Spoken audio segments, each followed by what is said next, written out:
Reading for pleasure. याद करना है तो लिखो। तुम अक्सर परेशान हो जाते होगे कि इतनी सारी पढ़ाई, इतना सब कुछ याद करना कैसे होगा।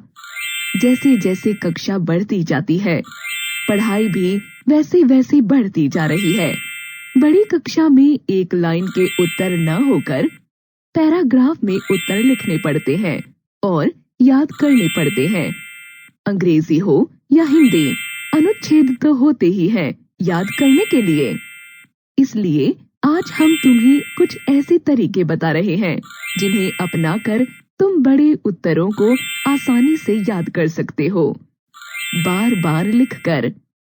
जब तुम किसी उत्तर को याद करो तो उस उत्तर की एक लाइन याद करो और उसे लिख कर देखो। ऐसा करने से तुम पूरे उत्तर को याद कर पाओगे। और हाँ, जो एक बार याद कर लोगे वह पूरे साल याद रहेगा। यह बार बार लिखकर याद करने का तरीका है। इससे यह भी लाभ होगा कि तुम्हारी लिखावट सुधरेगी और लिखने की आदत बनेगी। समझकर याद करो। अगर किसी उत्तर को समझकर, मतलब उत्तर के अर्थ को समझकर याद किया जाए तो याद करने में आसानी होती है। और उत्तर एक बार समझ आ जाए तो फिर तुम उसे अपनी भाषा में भी लिख पाओगे। आसपास की चीजों से जोड़कर। सामाजिक विज्ञान, पर्यावरण विज्ञान जैसे विषय हैं, तो तुम उन्हें अपने आसपास की चीजों से जोड़कर याद करो।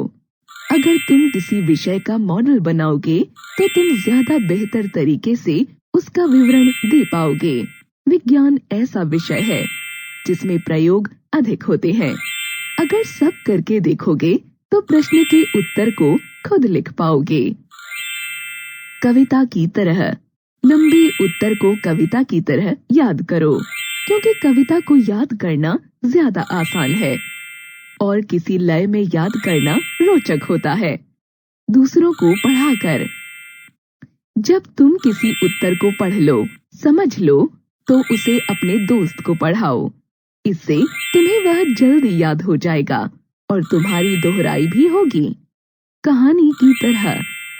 अगर हिंदी, अंग्रेजी के उत्तर बड़े बड़े हैं तो उन्हें कहानी की तरह याद करो।